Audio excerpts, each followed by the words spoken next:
Now, let's speak about what is considered one of the best and one of the most controversial tanks of World War II.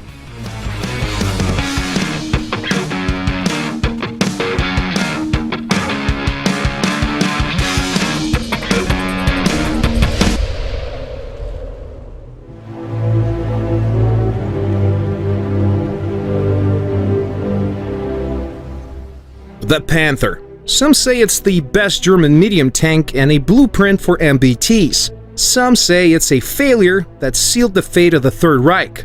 What made the Panther so controversial?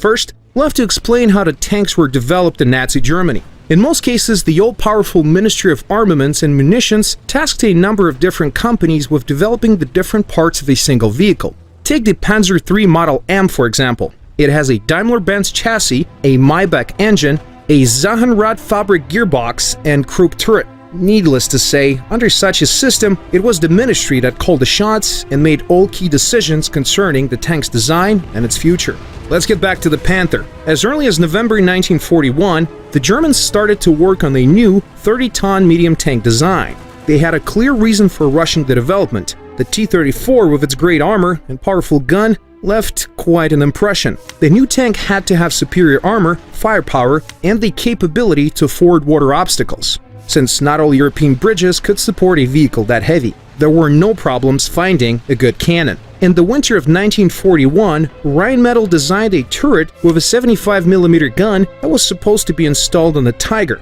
Due to a number of circumstances, that didn't happen. But now, it was a great choice for the new medium tank. The task of designing a new tank was given to two companies, Daimler-Benz and MAN, with the idea that the ministry would choose the best design. The MAN's version of the Panther had a rather conventional configuration and was created with a strict adherence to the ministry guidelines. Its most notable feature was its dual torsion bar suspension that allowed for relatively high speed travel over rough terrain. At the same time, the extra space required for the bars increased the overall size of the tank while also limiting useful space within the vehicle. Designers at Daimler-Benz choose a completely different approach, sometimes clashing with the people at the ministry. Their tank resembled the T-34 in its hull and turret, and also came with a diesel engine, just like the Soviet machine.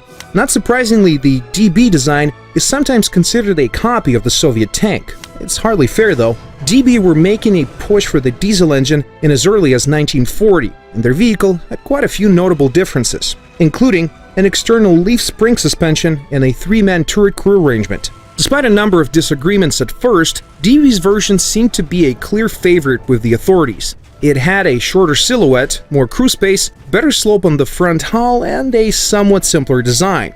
Fritz Todt, the Reich Minister for Armaments and Ammunition, was ready to order the tank into production, but then he unexpectedly died in a plane crash. The MAN engineers were quick to both refine their design and speak to the right people, and prevailed.